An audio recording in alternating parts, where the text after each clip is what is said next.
Sa wakas ay nagawa na talaga ni Jowa yung aking pinapagawa sa kanya. Sobrang natuwa din naman siya kumarites dahil ang ganda nga daw po ng naisip ko. Tingnan nyo naman kung gaano nga po katibay iyan at yung bunso ko nga po ay nag-akyat-akyat pa. Sukot na nga po ni Jowa kung gaano nga po kalaki yung kanyang gagawin. Dahil masikip nga po dito sa loob ng bahay namin kaya doon nga po siya sa labas maglalagari. Habang ako naman nga po ay nag-aasikaso muna ng mga bumibili. Matagal ko na talaga inaawit to sa kanya kumarites dahil hindi na nga po talaga kasya yung aming mga paninda. At yung iba nga po ay nasa karton lang at wala ng malagyan. Hindi pa nga po ako nakabihis dyan kumarites dahil ako nga po ay galing pa sa aking lakad. Buti na lang talaga habang naglalagari nga po siya ay wala pa nga pong mga dumadaan. Habang naglalagari nga po siya, ako naman nga po ay nagbihis. Linis na nga po namin ni Kuya Sian itong loob ng bahay para nga po hindi na masyadong masikip. Sabi ko nga sa kanya ay ito na lang ang iregalo niya sa akin. Dahil hindi pa nga po niya nagagawa ito kumarites, abay nai-imagine ko na nga kung ano nga po yung aking gagawin dyan. Pag meron nga po kasi ako naiisip na gustong gawin ay talaga namang hindi ako napapakalin yan. Papagawa at ipapagawa ko talaga siya kanya iyon. At meron pa nga mga chichirya na hindi pa naisasabit doon sa lagayan. Dito ko nga po balak ipalagay yung iniisip ko nga po na patungan ng aming mga paninda. Tanghalian nga po ng pag-uwi niya ay diretsyo na nga po siya bumili ng gagamitin na plywood. Sabi ko nga sa kanya ay yung manipis lang para hindi nga po masyadong mahal. Pero ang sabi niya nga kumarites ay hindi nga po iyon matibay. Kaya sabi ko ay bilhin niya na nga yung naiisip niyang matibay na gagamitin dito. Ayan at sinusukat niya na nga kumarites kung gaano nga po kahaba yung kanyang gagawin. Sinasabi ko sa inyo na sobrang ganda talaga itong aking naiisip at talaga namang baka magkaroon pa kayo ng idea. Maliit lang kasi talaga itong bahay namin kaya nag-iisip talaga ako ng paraan na madagdagan nga po yung space ng aking tindahan. Tingnan nyo naman yung aso nga namin dyan kumarites, abay pagal-agala na nga po iyan. Ito na nga po tinapos ni Jowa ang pagputol dahil umuulan na nga rin po sa labas. Sa magtatanong ay 1,250 nga po ang bilin niyan at buo nga po iyan. Hindi ko na nga po pakukulayan ito ng kulay puti para naman nga po maganda tingnan at mabilis linisan. Pero syempre depende pa rin kumarites kung ano nga pong maganda sa aking paningin. Dahil pwede pang magbago yung aking isip. Kukulayan ba ng kulay puti o di kaya varnish na lang? Dahil yung gusto nga ni Jowa nito ay laminate. Maglalagay kasi ako ng thumbtacks at baka masira nga lang po yung laminate at masayang. Ngayon ay okay na lang muna yan basta magawa nga lang po ito ni Jowa. At maiayos ng pesto yung pintuan para makita nga po ito.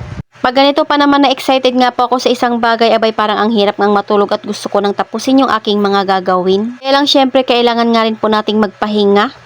Alas 4 nga po yung out ni Jowa sa kanyang trabaho kaya naman pagka-uwi niya nga po ay sinimulan niya na nga po ito kaagad. Tanong niya nga po ako kung gaano nga po kahaba yung gusto ko para nga po alam niya na kung ano yung gagawin niya. All around nga si Jowa sa pagko-construction kaya alam niya nga po yung kanyang mga ginagawa. Tingnan nyo naman at nagpabebe na nga po itong aso na ito. Pagkatapos niya nga pong putol-putulin ay sinisimulan niya na nga po itong buuhin. Tinutulungan na nga po siya ni Kuya Sian dyan dahil ako nga po ay nagbabantay ng tindahan. Ito nga pong may ginagawa dito sa aming bahay kumarites, paniguradong magdidilata na naman nga po kami. Dahil syempre pagpagod ka na nga ay talaga namang nakakapagod ng magluto. Nung umalis nga pa ako kanina bago ako umuwi ay namili na naman nga po ako ng para pang display nga po dito. Dahil excited nga po akong gamitin na itong kanyang ginagawa. Yung pinto kumarites ay babakasin niya nga rin po iyan. Syempre para makita nga po yung nakadisplay dito. Ililipat niya nga po yung pagbukas ng pinto doon sa kabilang side. Kapag nakabukas nga po yung pinto ay kita nga po yung shelves na kanyang ginagawa.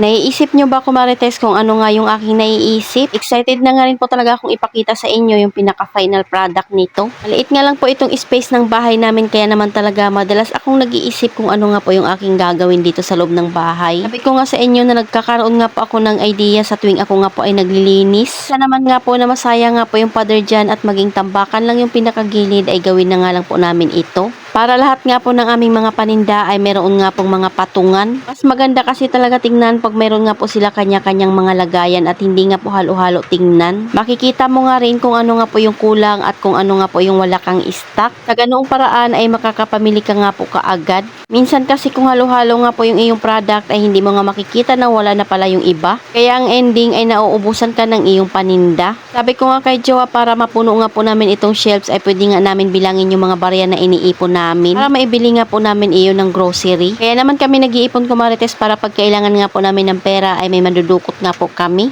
Hindi na nga kailangang umutang para nga po may pangpuhunan. Malaking bagay talaga na nag-iipon nga po kami ng barya. Natabi nga po namin yung 20 at 10 pisong coins. Pinambili nga po namin ng aming printer ay galing nga rin po iyon sa barya na naipon namin. Pitan nga po pala iyan ni Jowa para makita niya nga po kung gaano nga po iyan katibay.